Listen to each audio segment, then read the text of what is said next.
Welcome to City Vision University's podcast, providing book summaries of books on rescue missions, city missions, and the Salvation Army. Imagine for a second that you're building a vast multinational empire. Right. You establish operations in the largest cities on 2 different continents. You handle these staggering sums of public resources, and you manage literally thousands of dedicated agents. Mm-hmm. And then at the end of it all, you die so impoverished that your friends have to scrape together the money just to buy your burial shroud. It's one of the most profound paradoxes in the history of philanthropy. We are, of course, talking about David Nasmith. Yeah. A man who walked into the festering, tangled social collapse of the 19th century and essentially invented the modern urban rescue movement. And he didn't do it with vast wealth or political power. No, not at all. He did it with an almost terrifying level of radical self-sacrifice and just a sheer genius for pure human organization. Exactly. So today we're doing a deep dive into Nasmith's life and his operational mindset. And we're looking through the lens of John Campbell's exhaustive 1844 biography. It's called Memoirs of David Nasmith. Right. And our mission here is to deconstruct exactly how he pulled this off. Because if you try to picture the cities of the early 1800s like Glasgow, London, New York, you have to strip away all the modern safety nets. Oh, completely. There was no safety net. You're looking at the explosion of the Industrial Revolution. Hundreds of thousands of displaced people just pouring into urban centers, rampant disease, extreme child labor, and, a total lack of organized social infrastructure. It was a powder keg. The traditional methods of charity, which were mostly localized and church by church, they were completely overwhelmed by the sheer mathematical scale of the suffering. Yeah, the math just didn't work anymore. Right. And into this void steps Nasmith, a man who would face down highwaymen, challenge the highest ecclesiastical authorities in the British Empire, and create this systemic blueprint for city missions that we actually still see the echoes of today. But to understand that blueprint, we really have to understand the architect, right? Mm-hmm. Because Nasmith's beginnings in Scotland were entirely unconventional for someone who would go on to shape global religious philanthropy. He was born into a family connected to Greville Ewing's church. And if you were a bright, spiritually driven young man in that era, there was a very clear, rigid pipeline you were expected to follow. Exactly. The pipeline was the clergy. Right. If you wanted to make a spiritual impact, you went to university, you spent years mastering classical languages, so Latin, Greek, Hebrew, and you studied formal theology. The academic route. Yeah, that was the absolute gold standard of authority. Without that academic pedigree, you were essentially locked out of leadership. But Nasmith had this profound, visceral aversion to studying languages. He refused to do it. He hated it. He really did. And that single aversion completely derailed his traditional educational course. Mm-hmm. So instead of being sent to the university to become a reverend, he was bound as an apprentice to a secular manufacturer. And that pivot, we really have to emphasize this, that pivot is the foundational key to everything he built later. Really? How so? Well, the classical education of the time was highly theoretical. By rejecting that and being forced into an apprenticeship, Nasmith's brain was hardwired for practical, hands-on logistics. Oh, that makes sense. He wasn't sitting in a quiet library debating theological nuance. He was learning about supply chains, administration, inventory, and, how money and goods actually move through a gritty, working-class environment. So he was learning the mechanics of the city from the factory floor. Exactly. It's an incredibly modern dynamic. Think about the tech landscape today. Okay. You see these brilliant young minds who drop out of traditional, slow-moving academic institutions because they feel the classroom is too theoretical. They're impatient. Right. They want to build something. Exactly. They just want to get their hands dirty building a startup. Mm-hmm. Nasmith is essentially an early startup founder, but instead of writing code, he's organizing human capital. I like that analogy. That analogy works really well. But I think we have to understand the stakes Nasmith felt he was operating under. Which were higher than a tech startup, obviously. Infinitely higher. A modern founder is usually driven by market disruption or, wealth. Nasmith's internal drive was forged by something far more intense. Right. The historical accounts describe his spiritual awakening as being deeply shaped by his mother's early lessons, but then violently accelerated by what is described as an awful temptation and a dreadful dream. Yeah. And we don't get the cinematic details of exactly what happened in that dream, do we? No, the text leaves it a bit ambiguous, but the psychological impact is the point here. Right. If you understand the early 19th century Calvinist environment he was raised in. Concepts like eternal damnation and salvation were not abstract philosophical metaphors. They were literal. They were literal, physical, immediate realities. The prospect of hell was a visceral terror. So that dream injected a supreme life-or-death urgency into his psyche. Wow. For Nasmith, the suffering in the slums wasn't just a matter of people lacking bread or coal. They were souls standing on the edge of an eternal abyss. And you really see that urgency in how he reacted. I mean, he didn't retreat to a monastery to meditate on his fears. No, he moved into action. Right. He immediately joined a Sunday school. Yeah. And almost instantly upon arriving, he's chosen as the secretary to a Bible association. Which is crazy because he's just a teenager at this point. He's a teenager. And that specific title, secretary, is so telling. It totally foreshadows his entire operational philosophy. It really does. For Nasmith, administration wasn't a boring bureaucratic chore. Administration was a weapon. A weapon. I like that. He realized very early that sheer passion just sort of dissipates without structure. A teenager taking minutes, organizing distribution routes for Bibles, managing basic accounting. He was using the tools of his secular manufacturing apprenticeship to build the framework for what would become his massive philanthropic empire. But this administrative genius wasn't forged exclusively behind a desk, right? Not at all.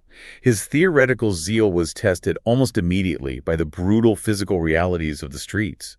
I mean, he forms a society, becomes a Sabbath school teacher, and is actively out in the worst parts of the city. And this wasn't, we have to be clear, this wasn't the sanitized, romanticized version of Victorian charity we often see in movies. Right. He wasn't standing in a pristine parlor handing out alms to grateful orphans. Exactly. The environment was highly hostile and physically dangerous. We're talking about literal life and death encounters. Yeah. The accounts detail an incident where he is actively pursued by highwaymen on dark roads. Literal highwaymen. And another where he experiences this narrow, harrowing deliverance from drowning.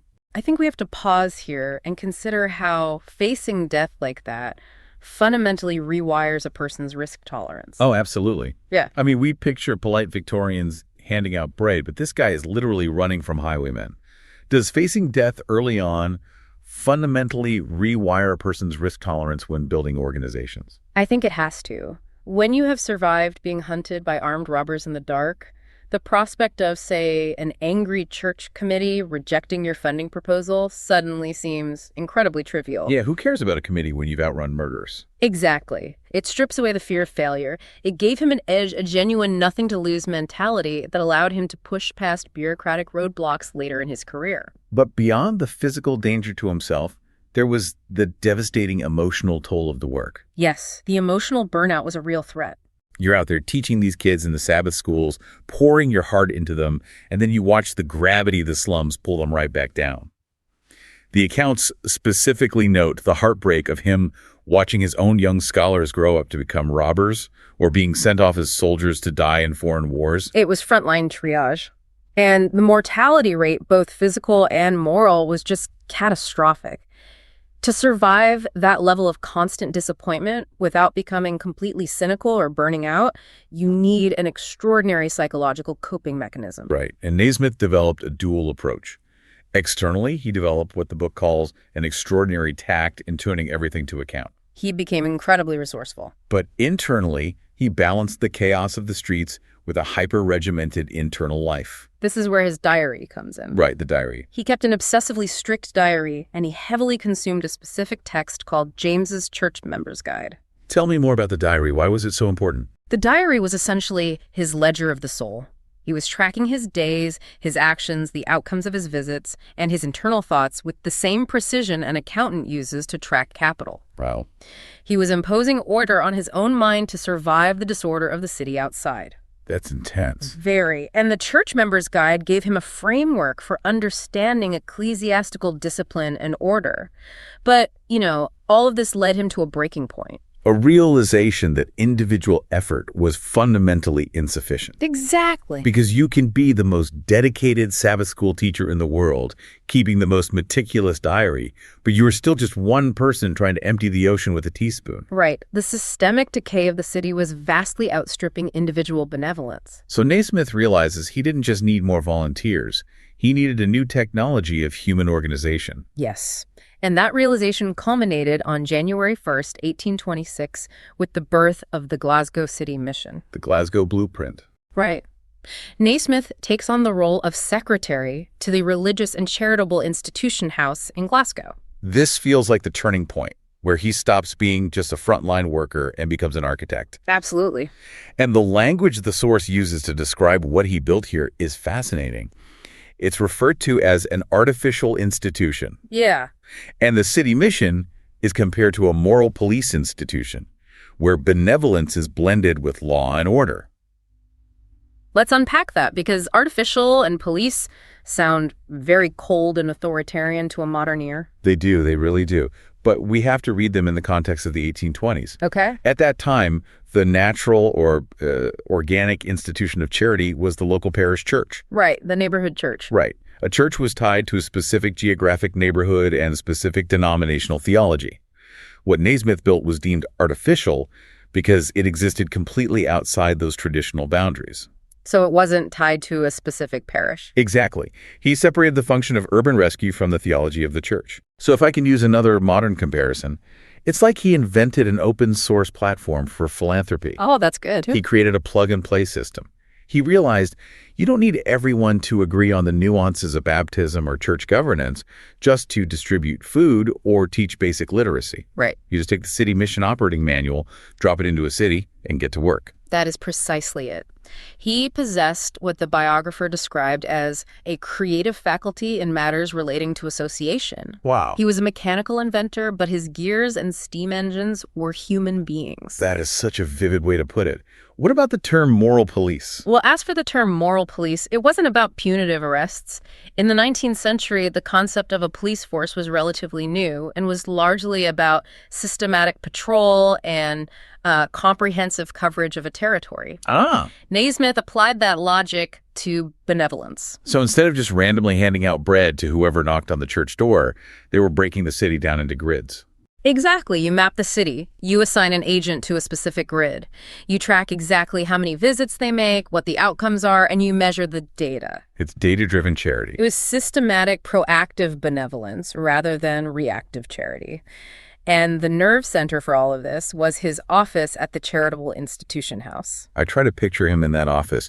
People would come in with these massive, tangled problem societies in debt, warring factions of local charities duplicating each other's efforts, just complete operational chaos. And Nasmith had this incredible talent for the cool, deliberate unraveling of complex discussions. He possessed extraordinary habits of order. Yeah. He would sit through hours of emotional, chaotic debate among well-meaning philanthropists, and then he would step in and reduce the entire mess to a clean, business-like form. He processed human chaos into actionable logistics. That's exactly what he did. But the paradox of Nasmith is that the moment he builds something highly successful and stable, he refuses to stay and enjoy the stability. Yeah, this is where it gets crazy. The Glasgow City mission becomes the gold standard. But his health breaks down from the sheer volume of excessive labor. Naturally. And then he gets married. This is usually the part of the biography where the revolutionary settles down, takes a comfortable salary as the director, and enjoys the fruits of his labor. But Nasmith does the exact opposite. The exact opposite. And this is where his level of personal sacrifice forces us to ask some really uncomfortable questions.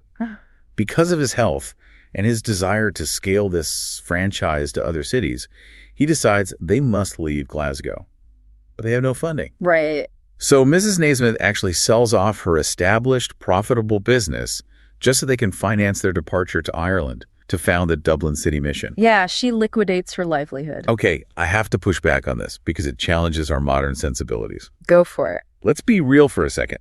Quitting your job to help the poor is a noble, celebrated act. But asking your wife to liquidate her profitable business so you can travel to another country with no guaranteed income. It sounds wild. It does. And further, he explicitly refuses comfortable salaries when offered, choosing to rely entirely on the unpredictable, sporadic donations of Christian friends. Today, we might look at that and say, that's not radical faith, that's reckless endangerment of your family's security. Where is the line between radical faith and neglecting your family? It's a completely fair question. And his contemporary struggled with that exact same tension.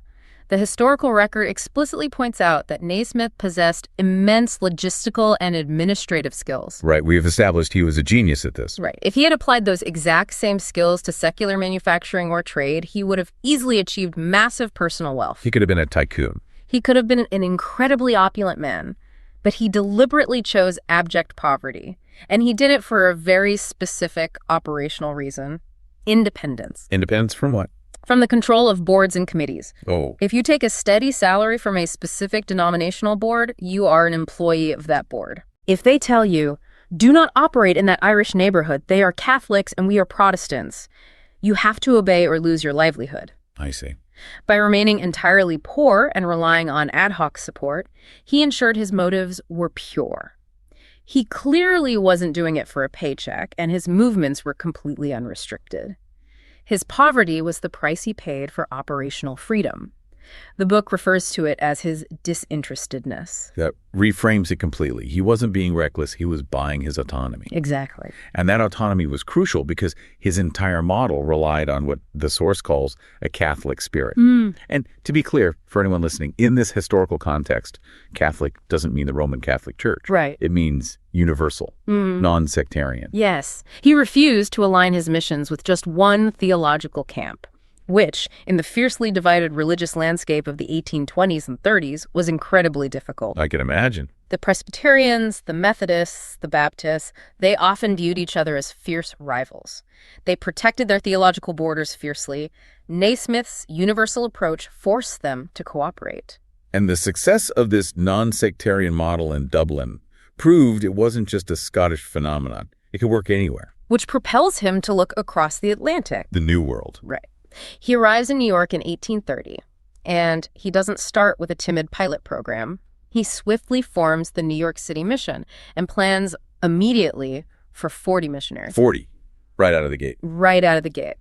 He understood the math of the American expansion. The cities on the eastern seaboard were exploding with immigration and industrialization. Small pilot programs would be swallowed whole. So he goes big. He travels relentlessly. Providence, Boston, Salem, Philadelphia. He is essentially doing a massive deployment of the system he perfected in Glasgow. But the true test of his persuasive power happens when he goes south to New Orleans. Oh, New Orleans. Yeah. In the 1830s. Yeah. Described in the texts as a notoriously wicked city, a chaotic, rowdy port town. And the anecdote of what Nasmith pulls off here is staggering. It really is. He walks into a Presbyterian prayer meeting, and somehow he gets 4 completely different, actively competing denominations, the Methodists, the Presbyterians, the Baptists, and the Congregationalists, to put down their theological weapons and unite to form a single city mission. You have to picture the tension in that room. Right. You have a young Scottish immigrant possessing no formal ecclesiastical title, no wealth, and no institutional backing. He walks into a room of powerful, established American religious leaders in a humid, suspicious port city. Yeah. And he essentially tells them that their current method of divided charity is inefficient. He's operating like an elite management consultant. Oh, that's a great way to put it. He drops into a struggling corporate system, identifies the duplication of efforts, like 3 different churches trying to serve the same block, while ignoring another. He designs a new corporate structure, forces the executives to sign a unified constitution, and then immediately leaves to find the next client. That analogy captures the mechanics of what he did perfectly, but I'd add a crucial distinction. If that. A management consultant is usually brought in by the executives, paid a massive retainer, and operates from a position of granted authority. Right, they're invited. Exactly. Nasmith invited himself in, charged nothing, and operated purely on the force of his own moral clarity and logical architecture. Wow. He showed them that their shared mandate to save the destitute was infinitely more pressing than their debates over church governance. He was so effective that the Americans dubbed him the founder of city missions. Incredible. So, having conquered the United States and Canada, and even doing a stint in Paris, Nasmith eventually decides to tackle what has to be considered the ultimate boss-level challenge of the 19th century. London. He goes to London. The heart of the British Empire. The largest, most complex, most deeply entrenched social and political hierarchy on the planet at that time. And the contrast of his arrival is almost comical. It really is. He doesn't arrive with a parade or a massive endowment. He forms the London City Mission in a small room with exactly 2 friends. Just 2. 3 guys in a tiny room deciding they're going to systematically map and fix the poverty of the capital of the empire. But Nasmith isn't naive. He knows that his outsider status, which worked to his advantage in a frontier environment like America, is a liability in London. Why is that? Well, in London, you need public standing, you need pedigree, so he realizes he needs a proxy. He successfully recruits the Honorable and Reverend B.W. Knoll to vouch for him, lending his considerable social and religious reputation to the nascent mission. It's a brilliant strategic move to borrow someone else's credibility. But even with Knoll's backing, the immune system of the London establishment attacks. The mission faces severe pushback, specifically from the Bishop of London. This causes massive alarm among Nasmith's supporters and forces him to rigorously defend his methods. We have to dig into why the bishop was so threatened by this. Right. Why did he care? It wasn't because the bishop enjoyed seeing poverty in his city. The established church wanted to help the poor. The issue was control and authority. As always. Exactly. The Church of England had a monopoly on spiritual welfare through the parish system. Nasmith's model bypassed the ordained clergy entirely. He was taking lay people, ordinary citizens from 8 different denominations, organizing them into a disciplined force and sending them door to door to distribute aid and religious tracts. To the bishop, that looks like a rogue, unsanctioned militia operating inside his territory. Exactly. It threatened the ecclesiastical hierarchy. If lay people can organize and execute mass spiritual and social welfare without the permission of the bishops, what happens to the authority of the church? Right. But imagine the sheer stubbornness required here. You're sitting in a tiny room with 2 friends, and you decide you're going to fix the poverty of the largest, most intimidating empire capital on earth. Yeah. When the Bishop of London tells you to stop, you just politely build a workaround. What kind of psychological armor does that take? Nasmith's brilliance was that he didn't fight the bishop ideologically. He simply out-organized him. He politely built that workaround. The agents of the London mission were incredibly structured. Despite coming from multiple denominations, they worked together harmoniously because the system Nasmith built demanded functional discipline over theological debate. And the sheer volume of their output proves the system worked. The statistics recorded for the London and Manchester operations are jaw-dropping. They're massive. We are talking about hundreds of thousands of systematic visits to the poor. They distributed massive amounts of literature, hundreds of thousands of tracts. They held thousands of localized meetings. That tiny seed, planted in a small room with 2 friends, mutated into a massive, unstoppable administrative machine. It proves the thesis of his artificial institution. When you build a framework based on functional outcomes and you strip away the friction of local church politics, human benevolence can scale indefinitely. Wow. But as with all visionaries, the very traits that allowed him to build the machine made it impossible for him to live inside it. Which brings us to the final, profoundly bittersweet chapter of his life. The perpetual pioneer. Yeah. Just as the London City Mission becomes this monumental success, an unstoppable juggernaut, Nasmith resigns. Who walks away? He walks away from the very empire he constructed.